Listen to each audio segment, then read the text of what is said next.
Tony Hemming pitch role করছিলেন roller চালিয়ে। বাংলাদেশের সচরাচর এই দৃশ্য দেখা যায় না।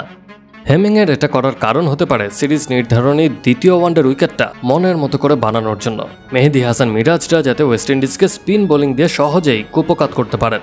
ক্যারিবীয়দের বিপক্ষে সিরিজের বাকি 2 ম্যাচের উইকেটেও যে টার্নিং উইকেট হবে তা মোটামুটি অনুমেয়। এ কারণে বাংলাদেশ দলের স্পিন বিভাগে নাসুম আহমেদকেও অন্তর্ভুক্ত করা হয়েছে।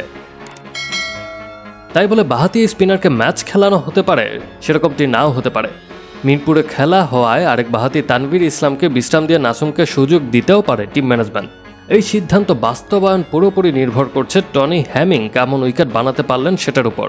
লাইন লেন্থ ধরে বোলিং করায় নাসুম আহমেদ বেশ পারদর্শী, তার বোলিং ইকোনমিও বেশ ভালো। মিরপুরের টার্নিং উইকেটে তানভীরের চেয়েও নাসুমের ভালো করার সম্ভাবনা বেশি দেখছেন বিশেষজ্ঞরা। তাই আগামীকালকের ম্যাচের একাদশে তানভীর ইসলামের জায়গায় নাসুম আহমেদকে দেখা গেলে অবাক হওয়ার কিছু নেই। প্রথম ম্যাচে তানভীরের পারফরম্যান্সের কারণে এই সম্ভাবনা তৈরি হয়েছে। তিনি গত ম্যাচে 10 ওভারে 46 রান দিয়ে নিয়েছিলেন 1টি উইকেট। বাঁহাতি এই স্পিনার উইকেট টেকিং ডেলিভারি তেমন একটা করতে না পারলেও রিশাদ হোসেন ছিলেন দুর্বার।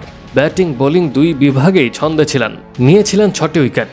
এই লেগ স্পিনারের কাছ থেকে আগামীকালকের ম্যাচে এমন ক্ষুরধার পারফরম্যান্স নাও পাওয়া যেতে পারে। এই কারণে স্পিন বিভাগকে সমৃদ্ধ করতে দল বড় করা হয়েছে বলে জানিয়েছে নির্বাচক প্যানেল। উইকেট স্পিন সহায়ক হলে 4 জন স্পিনার খেলানো হতে পারে। নাসুম আহমেদকে নেওয়া হলে একাদশ থেকে 1 জন পেসার কমানো হতে পারে।